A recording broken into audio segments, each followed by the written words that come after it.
क्योंकि नारकियों की भी ऐसी ही स्थिति है। वह भी न स्थिर सोच पाते हैं, न स्थिर बैठ पाते हैं, न स्थिर चल पाते हैं, न स्थिर कोई प्रवृत्ति कर ही नहीं पाती हैं। वो उनकी भी ऐसी स्थिति है। इसलिए अमोघ वर्ष मुनिराज यहाँ पर कुछ ऐसी ही बात करना चाहते हैं। और प्रश्न उनका बिल्कुल सरल है, को नारका, नरक क्या है। अब गति की बात नहीं कर रहे हैं, वो तो आपकी बात कर रहे हैं कि यहाँ इस जीवन में जीते हुए नरक क्या है। ऐसा कौन सा कार्य है, ऐसा कौन सा पुरुषार्थ है, ऐसी कौन सी स्थिति है जो नरक से भी बदतर है या नरक के समान है। बहुत से निमित्त हैं, बहुत से निमित्त हैं। निमित्त जानते हो आप? कार्य की सिद्धि में जो सहयोगी होता है वो क्या कहलाता है? निमित्त कहलाता है। वो निमित्त है। मैं प्रवचन सुना रहा हूँ, मेरे प्रवचन सुनाने में आप निमित्त हैं। अगर आप अभी उठ के चले जाएं, मेरी शैली बदल जाएगी, बोलने में मन नहीं लगेगा मेरा। क्यों? क्योंकि प्रेरक निमित्त यहाँ से चला गया। और दुनिया में चाहे लौकिक हो चाहे परमार्थिक हो, कोई भी पुरुषार्थ करेंगे तो उसकी सिद्धि में कोई ना कोई निमित्त जरूर होगा, निमित्त होगा। आपके जीवन के संचालन में भी निमित्त है। कौन है? कर्म निमित्त है। अगर आयु कर्म का अभाव हो जाए तो आपके जीवन का संचालन इस पर्याय से रुक जाए। और उपादान क्या कहलाता है? जिसमें क्षमता है कार्य की सिद्धि की,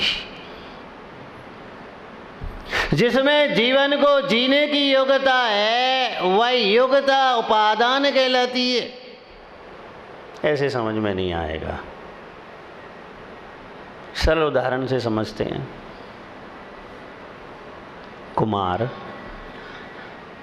घड़ा बनाता है। दुनिया में यही बात प्रचलित है कि कुम्हार घड़ा बनाता है, लेकिन आप मुझसे पूछोगे तो मैं ऐसा नहीं मानूंगा। मिट्टी घड़ा बनती है, कुम्हार तो नहीं बनता घड़ा। कौन बनता है घड़ा? मिट्टी। हाँ, मिट्टी से घड़ा बनाने में कुम्हार निमित्त है। वह जो डंडा लिए हुए है, वो चाक जो है, वह जो काटने के लिए वो पत्ती लिए हुए है, ये सारे के सारे निमित्त हैं। लेकिन घड़ा बनने की शक्ति किस में है? कुम्हार तो घड़ा बन नहीं जाएगा, चाक तो घड़ा बनेगा नहीं, घड़ा तो कौन बनेगा? मिट्टी बनेगी। यानी घड़ा बनने का उपादान शक्ति योग्यता जो है वो मिट्टी में है, लेकिन मिट्टी को घड़े रूप में परिवर्तित करने का स्थिति किसमें है? कुम्हार में, चके में, उसके और अन्य औजार में। बस ऐसा ही हमारा जीवन है। हम बिना निमित्तों के एक कदम नहीं रख सकते। और निमित्त हजार हों और हमारी योग्यता नहीं है तो हमारे कार्य की सिद्धि भी नहीं हो सकती। इसलिए आचार्य महाराज कहना चाह रहे हैं कि यहाँ भी ऐसे निमित्त हैं जो नरकों जैसी यातनाएं हमें दे सकते हैं या देते हैं। और बहुत ही सुलझी हुई बात कह रहे हैं। परवशताम यानी पराधीनता नरक के बराबर है। किसको कहा नरक के बराबर? पराधीनता को। अब थोड़ा सा यहाँ पराधीनता को समझना, क्योंकि कुछ ऐसी स्थिति है जो पराधीनता जैसी दिखती है लेकिन वो पराधीनता नहीं होती है। पराधीनता नहीं होती है वो। और कुछ स्थिति ऐसी है जो पराधीन है और आपको पराधीन समझ में नहीं आती। अब आचार्य कहते हैं अब आपको ये चिंतन करना है, मनन करना है कि पराधीनता किस चीज की है। और अगर आप सही दृष्टि से सोचेंगे, सच्चे विचार से सोचेंगे, 1 सेकंड में आपके दिमाग में उत्तर आ जाएगा कि इस चीज से मुझे पराधीनता है।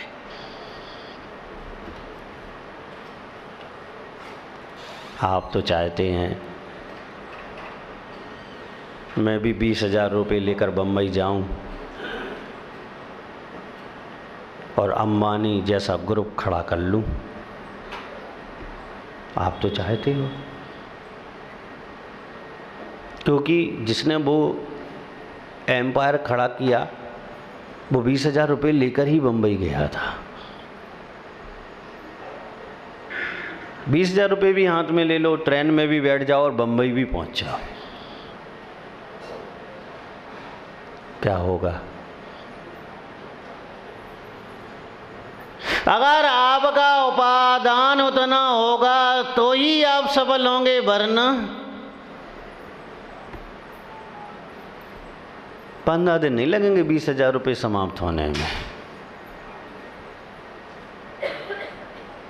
और वो भी फुटपाथ पे रहोगे तो।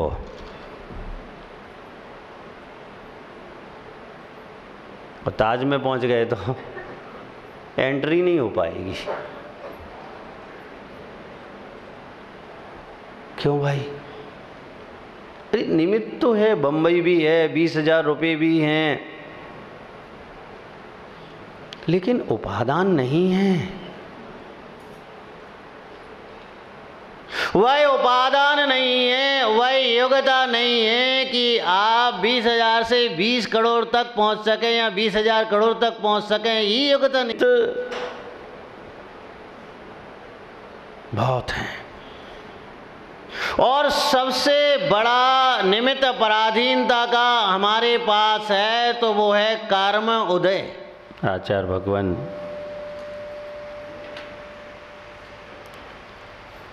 परवस्था को नरक की दृष्टि से देख रहे थे।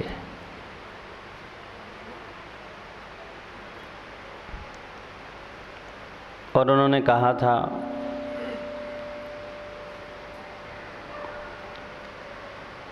कि जो कर्मों की और इंद्रियों की परवस्था है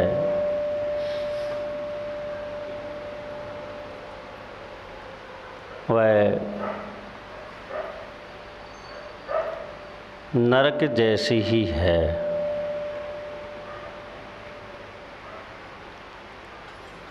संकेत था एक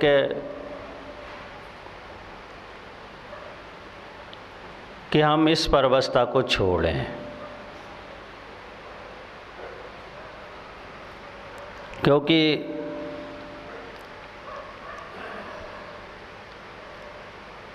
जितने भी जीवों का पतन हुआ है तो इसी परवस्था के कारण ही हुआ है। चाहे समझदारी से हुआ हो और चाहे ना समझदारी से हुआ हो, चाहे अनजाने में किया हो और चाहे जानकर किया हो, लेकिन इंद्रियों की परवशता ने जीवों के लिए दुर्गति तो दी ही है। अच्छे अच्छे महापुरुषों के उदाहरण भी हम देख लें।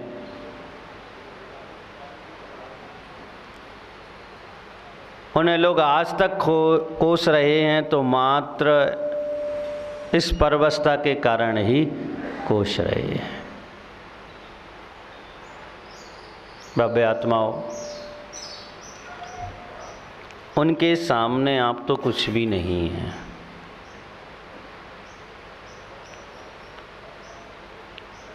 उनके शरीर का बल और उनकी बुद्धि का बल बहुत था,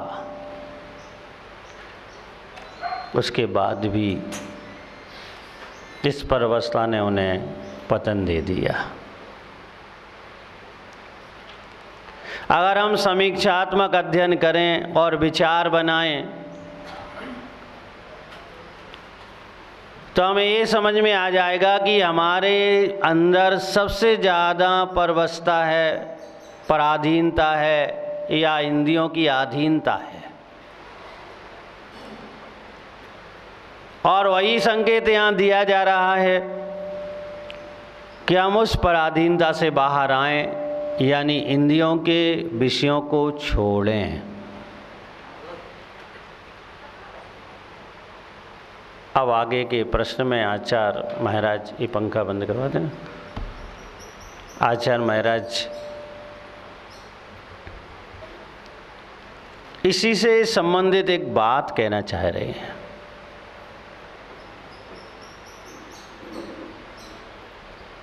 रसोई, वो ये कहना चाह रहे हैं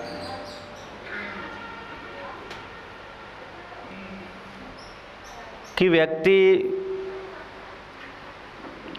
सुख चाहता है लेकिन भ्रांति में है। सुख तो चाहता है लेकिन वह भ्रांति में है।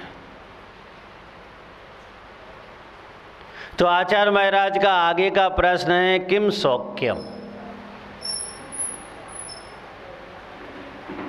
सुख क्या है? आपसे पूछा जाए क्या कहेंगे आप? दुख को सुख बता देंगे आप। संसार के किसी भी प्राणी से, किसी भी जीव से पूछा जाए तो वह क्या करेगा? दुख को सुख बताएगा। वह एक सेकंड नहीं लगाएगा और कह देगा कि इस इंद्री के विषय में सुख है, इस इंद्री के विषय में सुख है। एक सेकंड नहीं लगाएगा और कह देगा।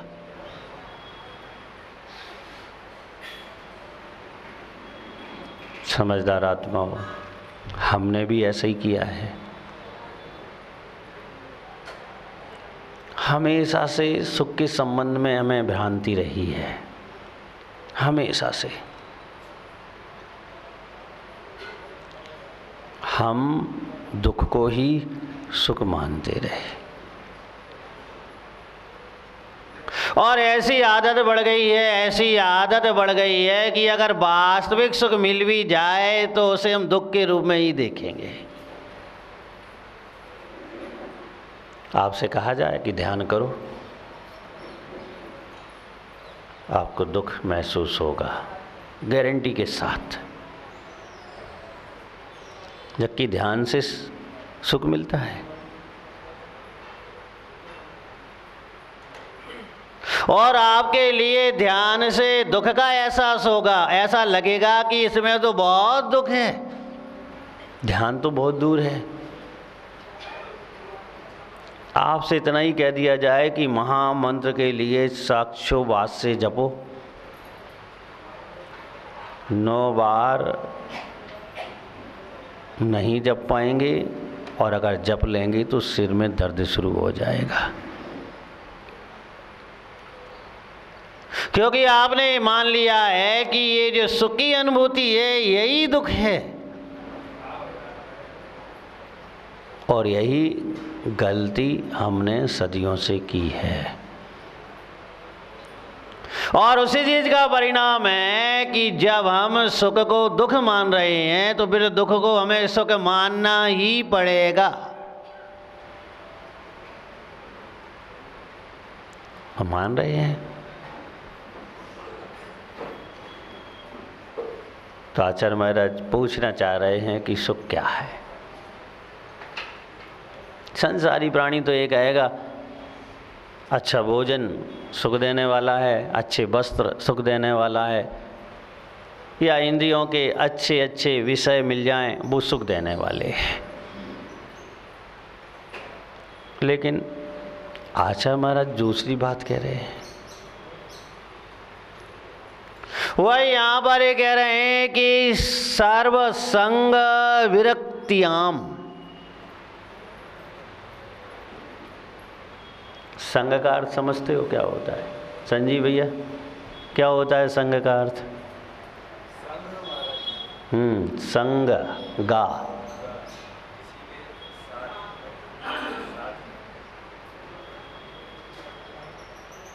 यहाँ अलग अर्थ कर रहे महाराज। एक धातु के अनेक अर्थ होते हैं। यहाँ पर आचार्य महाराज परिग्रह